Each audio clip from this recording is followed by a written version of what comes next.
नीतीश कुमार की रणनीति रही और रणनीति अगर हम कहें तो गृह मंत्री के साथ मिल करके बैठ करके इस चुनाव के दौरान उन्होंने किया। अब ये राहुल गांधी आए, सबसे पहले वोट चोर का नारा दिए, कोई फायदा उससे नहीं हुआ। उसके बाद अगर आप देखिए तो कई ऐसे मुद्दे थे जिसको तेजस्वी पहले से यहाँ पर चला रहे थे, उस मुद्दे को राहुल गांधी ने ढकने का काम किया। 4 दिन का समय था ना विपुल जी, बहुत वो समय जो था मायने रखता था। उसी बीच में एनडीए ने पूरा सेटिंग कर लिया। अगर तेज प्रताप चौथे स्थान पर हैं, तो तेज प्रताप हारने के बाद आपको नहीं लगता है कि परिवार और पार्टी दोनों पर टूटेंगे? बीजेपी में भी व्यवस्था था, जदयू कार्यालय में उतने लोग नहीं थे, जदयू में नहीं थी भी। चुनाव के नतीजे आ चुके हैं, स्पष्ट एनडीए को जनादेश मिला है, तो वहीं महागठबंधन को करारी हार झेलनी पड़ रही है। ये महागठबंधन का हाल क्यों हुआ और स्पष्ट जनादेश के पीछे की क्या स्ट्रेटजी है, इसको हम समझेंगे बिहार के जाने माने सीनियर जर्नलिस्ट कुंदन जी से, और कुंदन जी से समझेंगे कि आखिर महागठबंधन की ये दशा क्यों हुई। जो कल तक नेपाल बना रहे थे आज कहाँ हैं, और नीतीश कुमार की ये जीत है या मोदी का जादू है, ये बताइए कुंदन जी। देखिए, इसको आप न मोदी का मैजिक कहिएगा और अगर नीतीश की जीत की नहीं, दोनों मिल करके जिस तरह से एक गाना आया था, आपने सुना होगा कि मोदी और नीतीश की जोड़ी हिट होगी, तो समझिए कि वही हिट जोड़ी हुई है, क्योंकि मेहनत दोनों ने किया है। नीतीश कुमार की रणनीति रही और रणनीति अगर हम कहें तो गृह मंत्री के साथ मिल करके बैठ करके इस चुनाव के दौरान उन्होंने किया। आपको पता होना चाहिए कि देखिए, गृह मंत्री लगातार यहाँ पर रहे, राजधानी पटना में जब वो रहे उसको लेकर भी विपक्ष ने हल्ला हंगामा किया। आपने देखा होगा कि वीडियो चलाया गया कि भाई अमित शाह आते थे, मौर्य होटल में रुकते थे, सीसीटीवी बंद कर दिया जाता था। लेकिन चुनाव उनका था, लड़ना उन्हें था, रणनीति उन्हें बनानी थी, तो रणनीतिकार के रूप में वो पटना में रहे, लगातार बिहार में आते रहे, जाते रहे और नीतीश कुमार के साथ मिलकर के रणनीति बनाई गई। सबसे बड़ा मास्टर स्ट्रोक साबित हुआ, गेम चेंजर साबित हुआ। महिलाओं को जो 10-10 हजार रुपया इन लोगों ने दिया, मतलब 10,000 ने कमाल कर दिया। और दूसरी तरफ देखिए, राहुल गांधी आए, सबसे पहले वोट चोर का नारा दिए, कोई फायदा उससे नहीं हुआ। उसके बाद अगर आप देखिए तो कई ऐसे मुद्दे थे जिसको तेजस्वी पहले से यहाँ पर चला रहे थे, उस मुद्दे को राहुल गांधी ने ढकने का काम किया। बहुत बड़ा फैक्टर है। अच्छा, एक बात नहीं मानते कि अंतिम समय तक 20 तारीख तक, जिस दिन टिकट का अंतिम बंटवारा हुआ, 4 बजे भोर तक ये लोग टिकट बांटे और आपस में इन लोगों की कोऑर्डिनेशन नहीं थी। कांग्रेस अलग लड़ रहा था, वीआईपी अलग मुद्दा पर लड़ रहा था और तेजस्वी यादव अलग मुद्दे पर लड़ रहे थे। फ्रेंडली फाइट भी कर दिया। नहीं लगता कि यही असर डाला,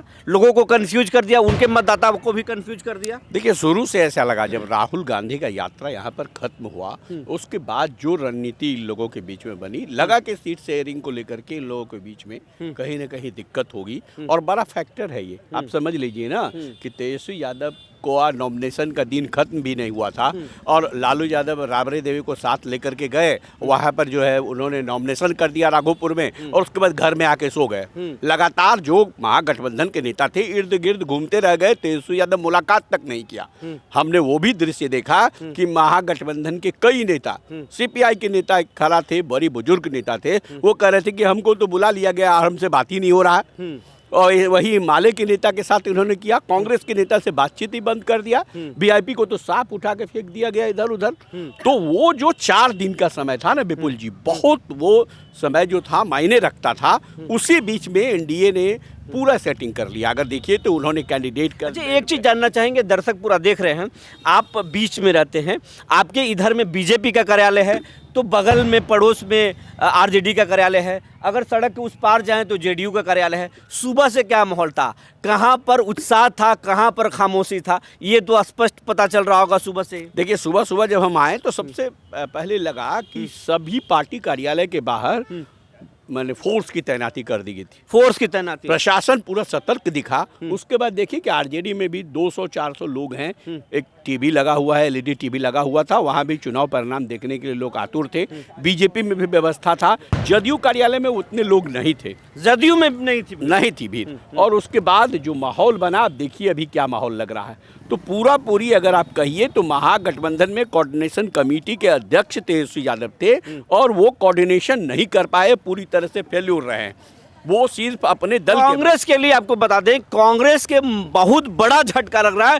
कांग्रेस की जो नाक का लड़ाई था, कुटुंबा सुरक्षित सीट, जहां से प्रदेश अध्यक्ष राजेश राम चुनाव लड़ रहे थे, वो हार रहे हैं। देखिए वहाँ ललन राम हैं और वो भी अगर हम कहें तो जमीन से जुड़े हुए नेता हैं। शुरू से ऐसा देखने को मिला कि ये जो स्थिति बनी थी कांग्रेस की, वो लग रहा था कि कांग्रेस डबल डिजिट पर नहीं आएगा। हम कई बार कहे थे कि भाई कांग्रेस डबल डिजिट पर इस बार नहीं आएगा, क्योंकि उसके पास जो कैंडिडेट था उसके अंतर, आप देखिए ना, प्रतिमा कुमारी जो कांग्रेस की चुनाव लड़ रही थी हाजीपुर के पास से विधानसभा से, वहां से उसके खिलाफ में माले के कैंडिडेट को उतार दिया गया।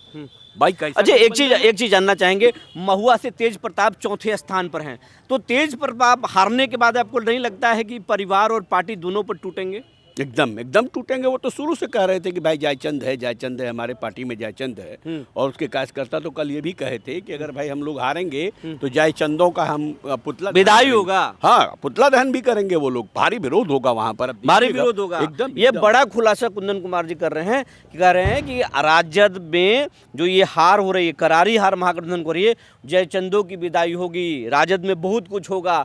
बने रहिए हमारे साथ, सारा अपडेट करेंगे। तब तक के लिए धन्यवाद। फिर हम कुंदन जी से आपको अपडेट लेंगे और आपको बताएंगे कि मुख्यमंत्री नीतीश कुमार ही होंगे और उनका कैबिनेट कैसा होगा, कैबिनेट का आकार क्या होगा, ये सब चीज़ आपको सबसे पहले हम बताएंगे। बने रहिए हमारे साथ, तब तक के लिए धन्यवाद।